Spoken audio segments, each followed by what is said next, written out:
Hello students, good morning.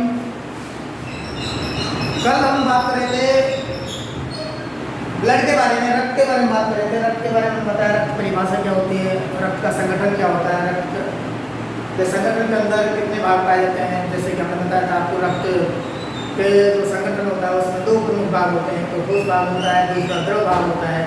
ठोस भाग के अंदर हमने बताया रक्त कणिका के बारे में बात बताई कि हमने आपको ठोस भाग के बारे में रक्त कणिका है, और रक्त कणिकाओं को हमने तीन भागों में डिवाइड किया था, आरबीसी, डब्ल्यूबीसी और प्लेटलेट्स या विमानों के बारे में बात की थी हमने। इनके कार्य बता देते हैं, इनसे संबंधित कुछ प्रमुख बातें बता दी थी हमने। प्लाज्मा के बारे में बात कर रहे थे हम। प्लाज्मा क्या होता है? रक्त का तरल भाग होता है जो मोस्टली जिसमें जल पाया जाता है। जल के अलावा इसमें अन्य पोषक पदार्थ पाए जाते हैं, ग्लूकोज है, एमिनो अम्ल है, मसी अम्ल है। इसके अलावा कुछ प्रतिरक्षियाँ पाई जाती हैं, जैसे एंटीबॉडीज पाई जाती है क्योंकि वो सुधरने में सहायक होती है। खनिज लवण पाया जाता है, विटामिन पाए जाते हैं। यानी कि हम ये कह सकते हैं जो प्लाज्मा है वो रक्त का तरल भाग है जिसमें विभिन्न प्रकार के पदार्थ पाए जाते हैं। ये दोनों मिलकर रक्त के दोनों भाग, ठोस और तरल भाग मिलकर रक्त का निर्माण करते हैं। और आज हम बात करेंगे रक्त समूह के बारे में बात करेंगे। बहुत इंपॉर्टेंट टॉपिक है रक्त समूह, ब्लड ग्रुप, रक्त समूह।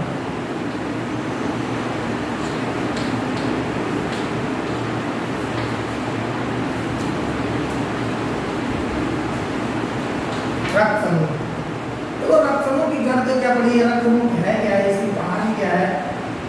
शुरुआत में देखो, कई जब शुरुआती दौर के अंदर देखा जाए तो जब व्यक्ति विशेष को किसी तो रक्त की कमी हो जाती थी तो उसको रक्त दे दिया जाता था। इंसान का रक्त दूसरे इंसान को दे दिया जाता था। तो कई बार क्या होता है, ये रक्त जो देने की जो प्रक्रिया है इसे हम रक्तदान कहते हैं, ब्लड ट्रांसफ्यूजन कहते हैं। तो रक्तदान की क्रिया के दौरान कई बार ये रक्तदान सफल हो जाता था, लेकिन कई बार क्या है, ये रक्तदान सफल नहीं हो पाता था। कारण क्या होता था इसके पीछे कि कहीं न कहीं रक्त की जो सिमिलरिटी है, जो समानता है, उसमें कोई न कोई अवरोध है या कह सकते हैं हम वो सिमिलरिटी नहीं पाई जा रही है। जिसके कारण क्या है, रक्त नहीं मिल पाने के कारण, समान रक्त नहीं मिल पाने के कारण क्या रक्त का थक्का जम जाता था, व्यक्ति की क्या होती, मृत्यु हो जाती थी। तो ऐसे में शुरुआती अवस्थाओं के दौरान जो रक्तदान की प्रक्रिया वो बाधित रही। फिर एक वैज्ञानिक आता है हमारे, वैज्ञानिक का नाम है कार्ल लैंडस्टीनर।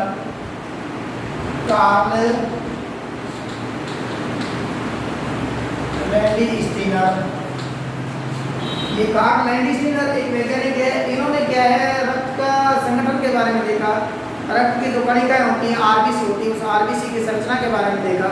तो इन्होंने कुछ विशिष्ट संरचनाएं देखी आरबीसी की सतह पर।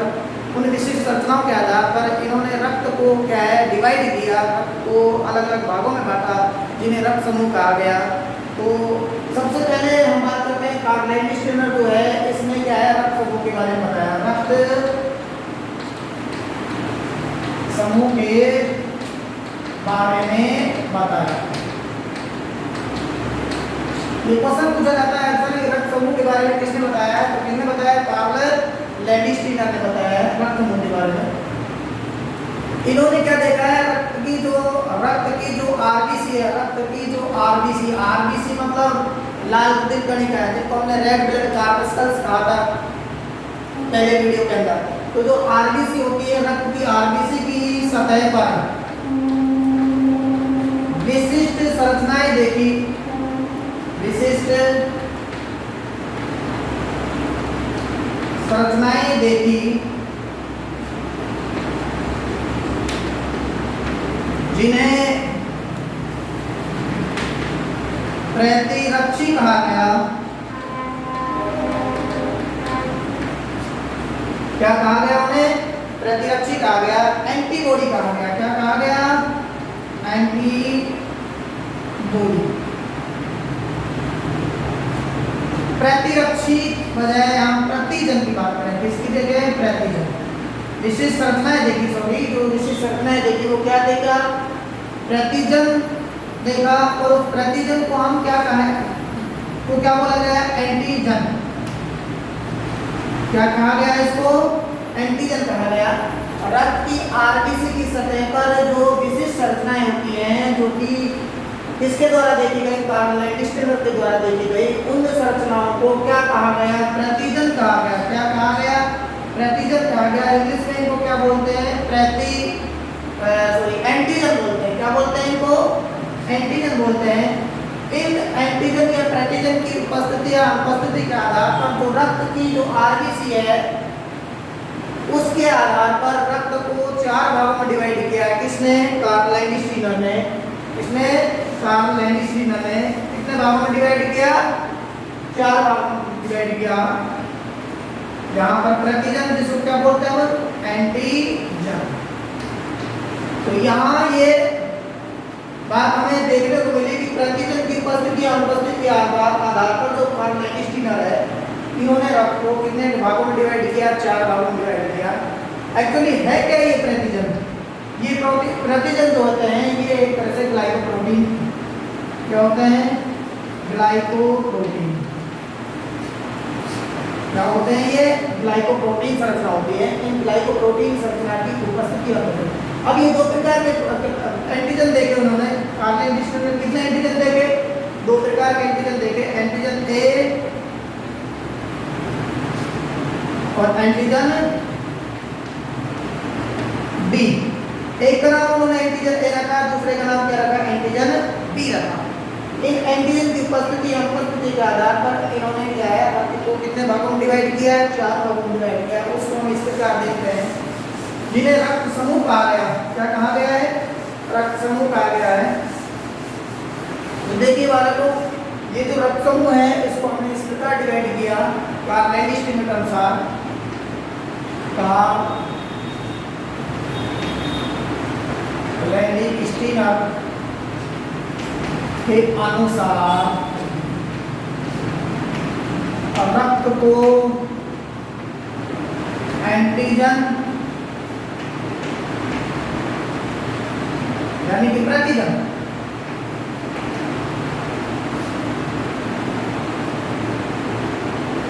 के आधार पर 4 समूह में बांटा गया। कौन कौन सा है? नंबर 1 रक्त समूह ए, रक्त समूह डी, तीसरा रक्त समूह ए बी और चौथा रक्त समूह ओ। अब ये कैसे इनको कहा गया है? जिन व्यक्तियों के रक्त की आरबीसी पर एंटीजन ए पाया जाता है उनके रक्त को क्या कहा गया? रक्त समूह A, blood group A, blood group A कहा गया। जिन व्यक्तियों की आरबीसी, जिन व्यक्तियों के रक्त की आरबीसी पर बी एंटीजन पाया जाता है उन्हें क्या कहा गया? Blood group B. जिन व्यक्तियों के रक्त की आरबीसी पर ए और बी दोनों एंटीजन पाए जाते हैं उन्हें क्या कहा गया? A B blood group. और जिन व्यक्तियों के रक्त की आरबीसी पर किसी प्रकार का एंटीजन नहीं पाया जाता है उन्हें क्या कहा गया? रक्त समूह ओ, ब्लड ग्रुप ओ कहा गया। ठीक है, टेबल की सहायता से हम इसको थोड़ा सा और देख लेते हैं। यहाँ 2 शब्द हो रहा है हमारे पास, एक तो एंटीजन आया है, एक और आता है एंटीबॉडी। एंटीजन और एक होता है एंटीबॉडी। एंटीबॉडी इसको बोलते हैं प्रतिजन और इसको बोलते हैं प्रतिरक्षण। क्या बोलेंगे इसको? प्रतिरक्षण। एंटीजन आरबीसी की सतह पर पाए जाने वाली ग्लाइकोप्रोटीन है। एंटीबॉडी क्या होती है? एंटीबॉडी एक संरचना होती है, रुधिर के अंदर निर्मित होती है। वो रुधिर के अंदर निर्मित होकर एंटीजन के खिलाफ काम करती है। एंटीजन के क्या करती है? खिलाफ काम करती है, इसका विरोध करती है या इसको नष्ट करने का कार्य करती है। तो हम ये कह सकते हैं कि जो एंटीजन होते हैं, एंटीजन आरबीसी की सतह पर उपस्थित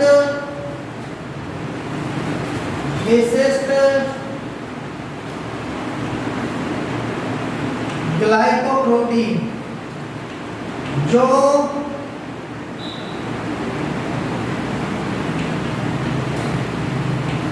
प्रतिरक्षी या एंटीबॉडी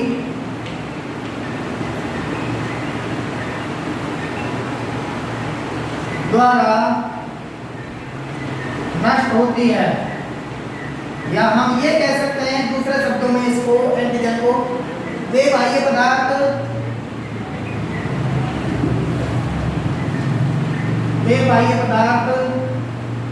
जिनके खिलाफ, जिनके विरुद्ध शरीर में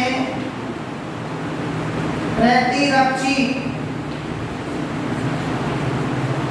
एंटीबॉडी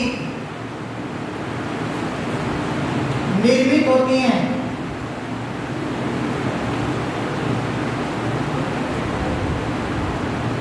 आरबीसी के सतह पर प्रस्तुत विशिष्ट प्रकार की ग्लाइकोप्रोटीन जो होती है वो क्या कहलाएगी?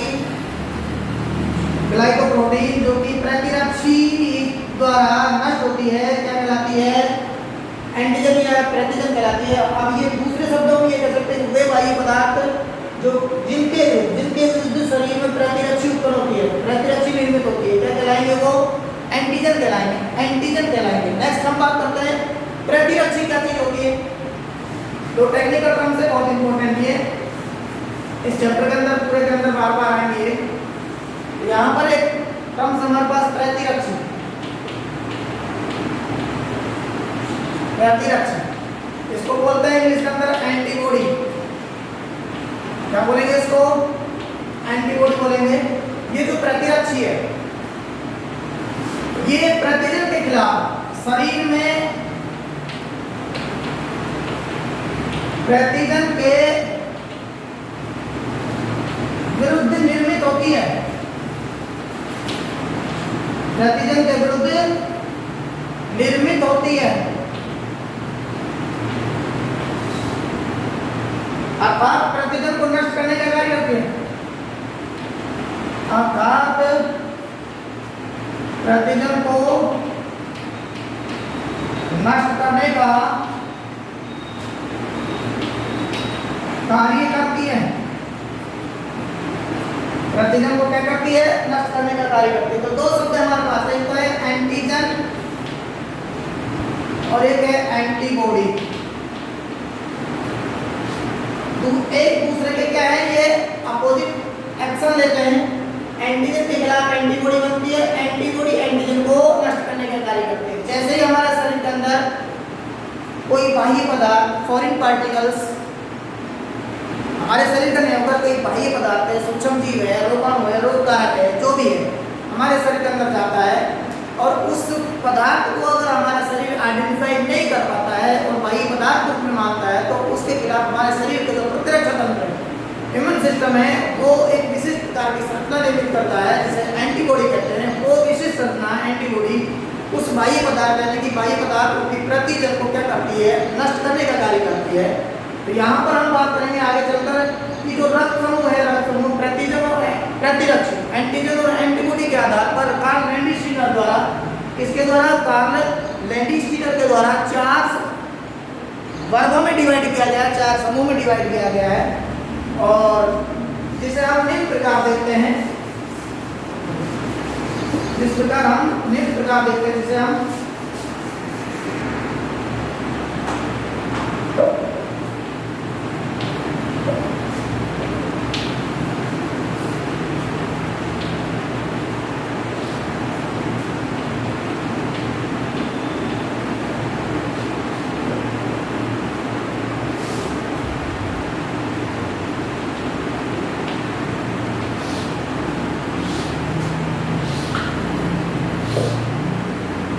यहाँ पर देखें हमें क्रम संख्या नंबर 1 कार्ल लैंडस्टीनर के अनुसार रक्त समूह के प्रकार है हमारे पास। रक्त समूह ए, रक्त समूह कौन सा है? ए। ब्लड ग्रुप कौन सा है? ए। उसमें प्रतिजन क्या पाया जाता है? ए। प्रतिरक्षी जो पाई जाती है इसके खिलाफ वो पाई जाती है बी। इसको स्मॉल अक्षर के रूप में रिप्रेजेंट करते हैं प्रतिरक्षियों को, और बड़े अक्षर को हम किसको रिप्रेजेंट करते हैं? प्रतिजन को या एंटीजन को। यहाँ पर प्रतिरक्षी कौन सी निर्मित होती है? इनके खिलाफ बी। नेक्स्ट हम बात करें नंबर 2, रक्त समूह क्या है? बी। और प्रतिजन क्या पाया जाता है रक्त समूह के अंदर? बी के अंदर बी। और प्रतिरक्षी कौन सी पाई जाती है? ए। कौन सी पाई जाएगी? ए पाई जाएगी, स्मॉल ए। नेक्स्ट बात करते हैं नंबर तीसरा रक्त समूह, वो है हमारे पास ए बी। कौन सा रक्त समूह है? ए और बी। इसके अंदर प्रतिजन जो होता है वो हमारे पास कौन कौन से होते हैं? ए और बी, दोनों प्रतिजन पाए जाते हैं आरबीसी सतह पर। यहाँ पर हम बात करें प्रतिरक्षी, प्रतिरक्षी नहीं पाई जाती इसके अंदर, प्रतिरक्षी इसके अंदर नहीं पाई जाती, एब्सेंट होती है, यानी कि अनुपस्थित।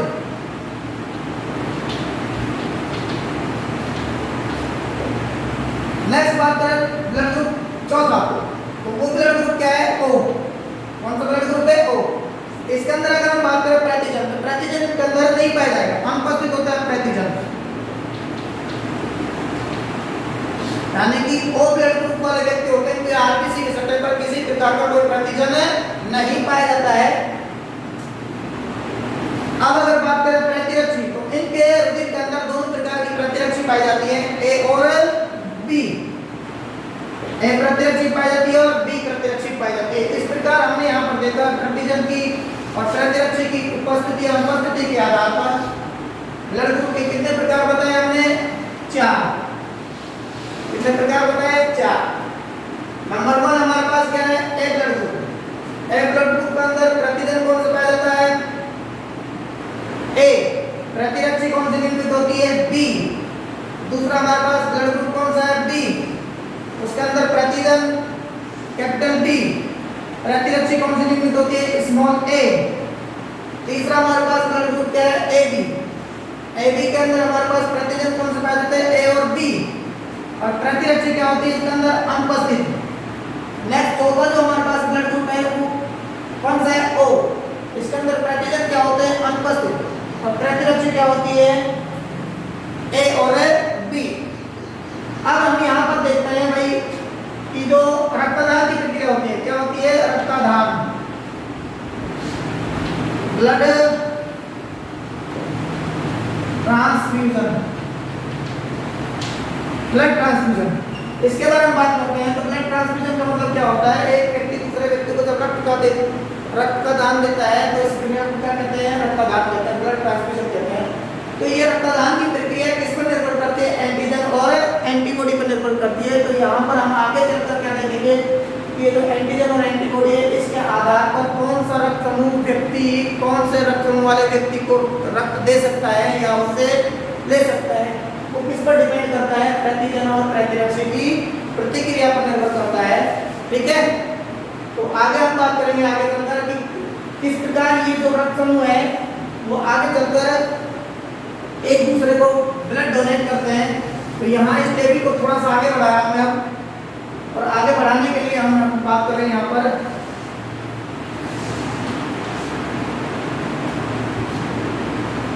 रक्त देने वाला समूह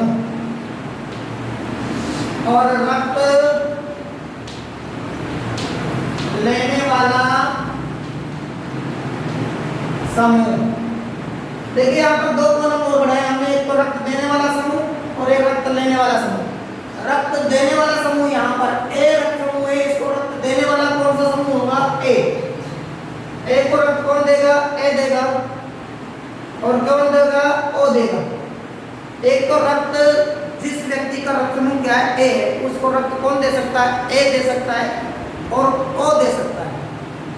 रक्त लेने वाले समूह, अब इस ए रक्त समूह से कौन कौन रक्त ले सकते हैं? तो यहाँ ए से ए ले सकता है और एक ले सकता है ए बी वाला। ए बी ब्लड ग्रुप है जिसका, वो भी क्या है? इसे रक्त ले सकता है। तो यहाँ पर हमने देखा कि भाई जो ए रक्त समूह है उसमें प्रतिजन क्या पाया जा रहा? ए पाया जा रहा। प्रतिरक्षी क्या पाई जाएगी? बी पाई जाएगी। इसको देने वाले समूह कौन से? ए और ओ। इससे लेने वाले रक्त समूह कौन से? ए और ए बी।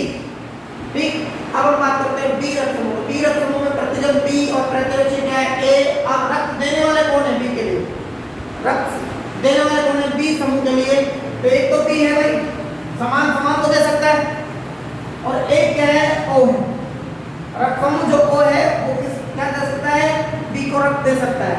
अब रक्त लेने वाला, अब बी से कौन ले सकता है? एक तो समान ले सकता है तो बी, और एक ए बी ये ले सकता है इसे रक्त समूह। बी है, रक्त समूह ब्लड ग्रुप बी है, उसको देने वाले कौन है? बी और ओ, और उससे लेने वाले कौन से हैं? डी और ए बी। नेक्स्ट बात करें हम यहाँ पर A B blood group. A B blood group है, उसमें एंटीजन कौन पाए जाते हैं? ए और बी दोनों पाए जाते हैं, प्रतिरक्षी चेन उपस्थित होती है। अब इसको रक्त देने वाला कौन सा है? तो समान समूह को दे सकता है, तो यहाँ पर हमारे पास ए बी, जो ए बी ब्लड ग्रुप है, ए बी ब्लड ग्रुप है, वो इसको दे सकता है। किसको दे सकता है? ए बी को दे सकता है। इसके अलावा कौन दे सकता है? ए दे सकता है। इसके अलावा बी भी दे सकता है, और इसके अलावा ओ भी दे सकता है। ठीक, तो यहाँ पर ए बी को कौन रक्त दे सकता है? ए बी दे सकता है, ए दे सकता है, बी दे सकता है, ओ दे सकता है। अब ये दे भी हो सकता है रक्त लेने वाले। अब इससे कौन रक्त ले सकता है? ए बी से केवल ए बी ले सकता है। कौन सा ले सकता है? केवल ए बी ले सकता है। ठीक, अब हम बात करते हैं और रक्त समूह की। तो और रक्त समूह के अंदर प्रतिजन अनुपस्थित होते हैं, प्रतिरक्षी ए और बी दोनों पाई जाती हैं। और अगर हम बात करें हम यहाँ पर कि रक्त देने वाला समूह कौन है? किसके लिए? ओ के लिए। तो ओ के लिए रक्त समूह देने वाला कौन सा है? केवल ओ। और हम बात करते हैं रक्त लेने वाला समूह कौन सा है? तो ए भी ले सकता है, इससे बी भी ले सकता है, ए बी भी ले सकता है, और ओ भी ले सकता है। तो यहाँ पर हमने ये देखा कि दो पॉइंट्स हमारे समझ आ रहे हैं। यहाँ पर इंपॉर्टेंट नोट्स वाली बात है। यहाँ पर दो ब्लड ग्रुप है हमारे पास, एक तो है हमारे पास ओ और एक क्या है? A B. अगर हम बात करें ओ की, तो ये सबको दे रहा है, देखो ये सबको दे रहा है। देखो इससे लेने वाले कौन कौन से हैं? रक्त। ओ से लेने वाले कौन कौन से हैं? ए भी ले सकता है, बी भी ले सकता है, ए बी भी ले सकता है, ओ भी ले सकता है। इस कारण इसे क्या कहते हैं? सार्वत्रिक दाता। रक्त समूह ओ को सार्वत्रिक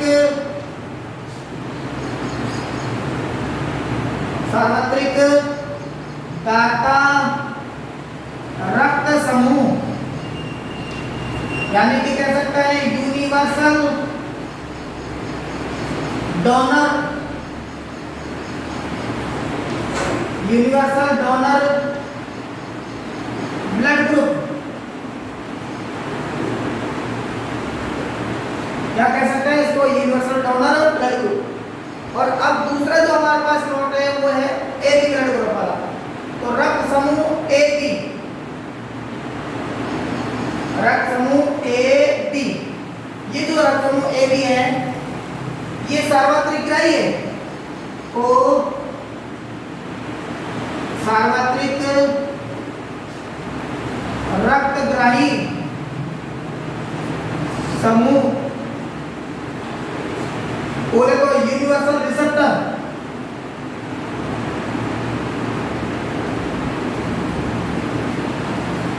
कहते हैं। एग्जाम में क्वेश्चन पूछा जाता है सार्वत्रिक रक्तदाता समूह कौन सा है? ओ। और सार्वत्रिक रक्तग्राही समूह कौन सा है? A B. अब ये किस प्रकार है, क्यों दे सकता है, क्यों नहीं दे सकता है, इसको हम आगे वाले चैप्टर के अंदर या आगे वाले वीडियो के अंदर बताएंगे, डिस्कस करेंगे इसके बारे में। तो हम यहाँ पर आगे एक बार रिपीट कर देते हैं रक्त और रक्त समूह के बारे में। किसने बताया इसके बारे में? Karl Landsteiner. किसने बताया है? Karl Landsteiner.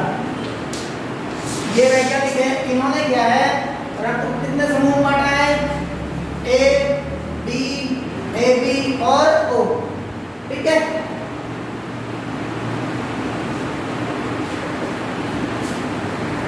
नेक्स्ट हम बात कर रहे हैं रक्तदान। रक्तदान में हम बात कर रहे हैं रक्त लेने या देने की प्रक्रिया। रक्त लेने या देने की प्रक्रिया, रक्त लेने या देने की जो प्रक्रिया होती है वो क्या कहलाती है? रक्तदान कहलाती है। अब किस प्रकार हम रक्तदान कर सकते हैं, कौन सा व्यक्ति किसको रक्त दे सकता है या नहीं दे सकता, इसके लिए हम बात करते हैं एंटीजन और एंटीबॉडी। एंटीजन और एंटीबॉडी, ठीक है, एंटीजन और एंटीबॉडी। यहाँ हम बात कर रहे थे रक्त समूह ए, इसका एंटीजन क्या है ए, एंटीबॉडी क्या है बी, बी रक्त समूह है, इसके अंदर एंटीबॉडी एंटीजन क्या है बी और एंटीबॉडी क्या है ए, ए बी के अंदर क्या है हमारे पास ए और बी एंटीजन और एंटीबॉडी क्या है अनुपस्थित। और ओ के अंदर बात करें हम तो यहाँ पर एंटीजन क्या है अनुपस्थित और एंटीबॉडी क्या है ए और बी। देखिएगा समान समान को रख दे सकता है जब कोई व्यक्ति ए रुधिर वाला व्यक्ति ए रुधिर को ए वाला व्यक्ति ए को रुधिर देगा तो यहाँ पर क्या होगा, इस रुधिर के अंदर हमारे पास क्या है एंटीजन क्या है ए और इसके खिलाफ एंटीबॉडी क्या बन रही है बी, क्या बन रही है बी। ठीक, चूंकि ए से ए जा रहा है तो यहाँ पर एंटीबॉडी क्या है हमारे पास बी से बी है, या हम ये कह सकते हैं एंटीजन ए वाला रुधिर एंटीजन ए वाले रुधिर के पास जाएगा तो उनके खिलाफ निर्मित होने वाली जो एंटीबॉडी है वो सामान्य होकर क्या है अलग है, इस कारण कोई प्रतिक्रिया नहीं होगी, इस कारण क्या है कोई प्रतिक्रिया नहीं होगी यानी कि नो रिएक्शन। तो रक्तदान क्या होगा, सफल होगा। अगर ये मान ले ए वाला रुधिर है, ए वाला रुधिर किसके लिए जाता है, बी के लिए जाता है, तो यहाँ पर एंटीजन क्या है हमारे पास ए और यहाँ पर एंटीजन क्या है बी, यहाँ एंटीबॉडी क्या है बी और यहाँ एंटीबॉडी क्या है ए, ठीक है ना। तो अब यहाँ पर क्या है एंटीजन एंटीबॉडी क्या है अलग अलग है और अलग अलग एंटीजन एंटीबॉडी है तो फिर क्या होगी, प्रतिक्रिया होगी, रिएक्शन होगी, रिएक्शन होगी। इसलिए रक्तदान प्रक्रिया कैसी है, असंभव है।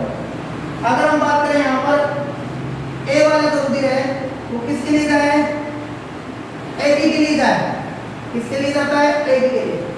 तो एंटीजन इसके अंदर जा रहा है, एंटीजन ऑलरेडी इसके अंदर ए है, ठीक। अब यहाँ पर ये इसके अंदर जा रहा है, यहाँ एंटीबॉडी जो है हमारे पास एंटीबॉडी एंटीबॉडी वो अनुपस्थित है। तो जब ए रुधिर वाला जब ए रुधिर ए बी के अंदर जाएगा तो कोई एंटीबॉडी नहीं होगी, एंटीबॉडी नहीं होगी तो कोई प्रतिक्रिया भी नहीं होगी, यानी कि यहाँ पर एंटीजन है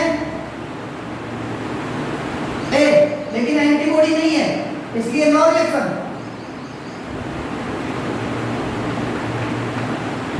तो रक्तदान क्या होगा, सफल होगा।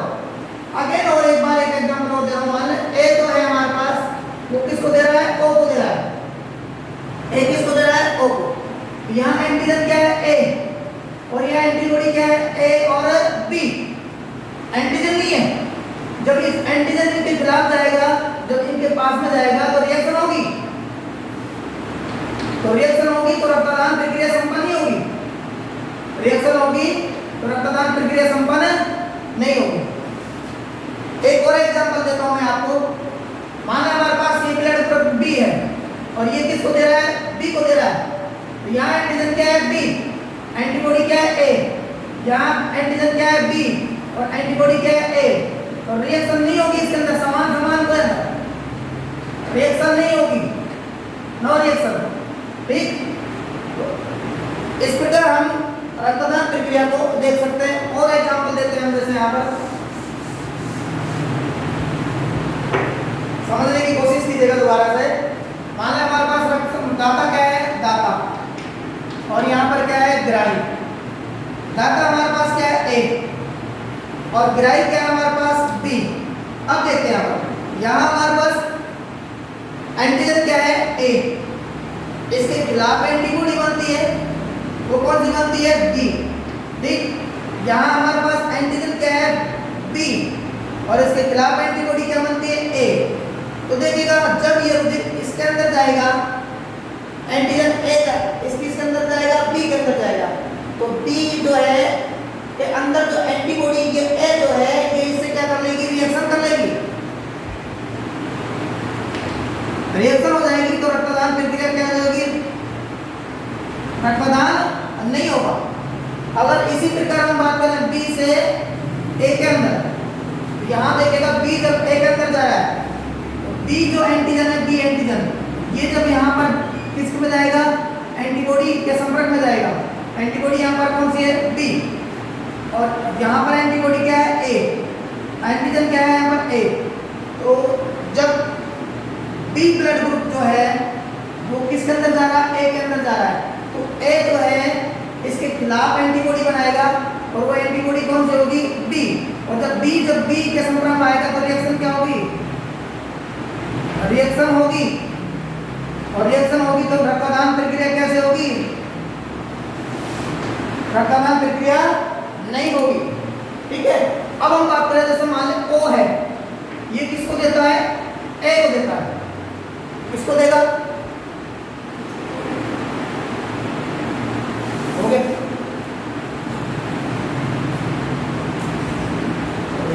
कैसे